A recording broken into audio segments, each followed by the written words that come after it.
I didn't mind our game. Obviously, I think the 3 goals very preventable, and that was a frustrating part.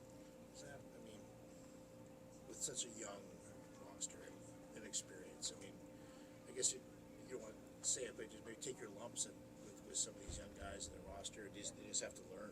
Yeah, for sure. I think we're seeing that Muck was outstanding tonight. So I think we've seen some real growth over these last 2-3 weeks since what the Four Nations break there, and we hope that as guys continue to play, the Giles, Chucky, Cags while he's here, continue to improve, and that's all we can do. One of the things that Mark McDougal did really well tonight was he escaped that first forechecker pretty well. Is that something that you've been emphasizing on his play? Yeah, absolutely, and he's getting more comfortable doing it. So, he's come a long way here in a little bit. He's a puck moving guy. He can make plays, and now we're starting to see that a little bit. What do you think? Did you think tonight was one of those nights where you guys were maybe making passes that weren't there? Notably, it's not just about one guy, but Macklin didn't attempt a shot till like 3 minutes left of the game, which is very unusual for him. But just in general, do you just think that was a problem tonight? Yeah, I think first period our breakouts were the issue, and then we cleaned them up. And I thought in the second period the zone puck play was an issue, the turnovers. So it's like we were patching holes there a little bit going into the third, and still in a 1-1 hockey game. So got to find more ways to create offense in the offensive zone, and that usually starts with putting pucks to the net. So there's some things that we need to do a little bit better, going down the stretch individually and collectively. Look like you've mentioned just guys fighting for spots in the internal competition. What do you think of a guy like Carl Grunstrom tonight? Looked like he was pretty noticeable out there in his role. Yeah, I thought he was good. I'm going to go back and watch it, but blocks a big shot in the second, did some good things on the forecheck.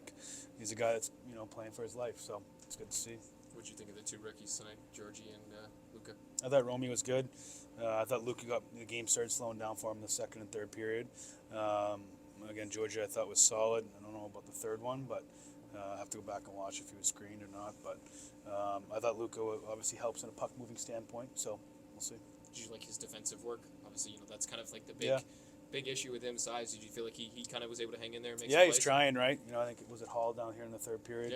He tries to close on him quickly, so you can tell he's been working on it. There were some tough moments in that beginning of that third period where you guys weren't able to clear the puck out of your own zone, which led to chances for them. Is there going to be some more teachable moments now in practices coming up with these last few games here? Yeah, obviously with practice, we have some days, but a lot of it's going to be come through the video sessions and individually and as a group.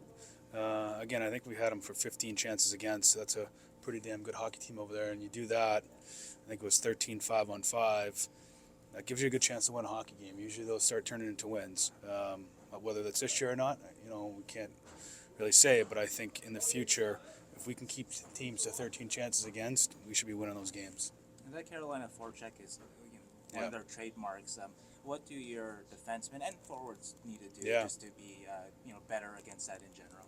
Yeah, a lot of it comes down to all 5 guys being really on the same page, and that's we have obviously structure that we have in place of what they're doing and how we want to break out pucks, and a lot of it comes down to maybe winning a puck battle on the wall and getting into the defenseman and having that center underneath. Some of it is filling the lanes so we can now make a puck and move a puck to the right spot. We don't double up, so a lot of it's coming into our defensive zone and our breakout routes and the habits that come with those. They tend to overload the puck a lot, have 3 guys on it at the same time. How do you defend against something like that? You got to move pucks. You got to keep the puck moving. We tried slashing a little bit more tonight through our neutral zone, just to push them back a little bit. But there's a reason why they've had success the last 5 years playing this system. Every guy does it. They play extremely hard. They got Stahl and Slavin that lead the way as far as leadership group. And they've got swagger about themselves. It's a very well coached team, and they give you everything they got every single night. Williams got a lot of jump right now, a little skating. Who, Eki? Yeah. Eki was good tonight. I thought he was into the game. He was engaged. He was moving pucks. He was skating with the puck. Thought he was good tonight. Do you like seeing that response from him after maybe a week where he drops to a different line, goes to the second power play unit? Do you like that response from him? It just kind of doesn't phase his water off his back almost? Yeah, he's a competitive guy. I wouldn't expect anything less.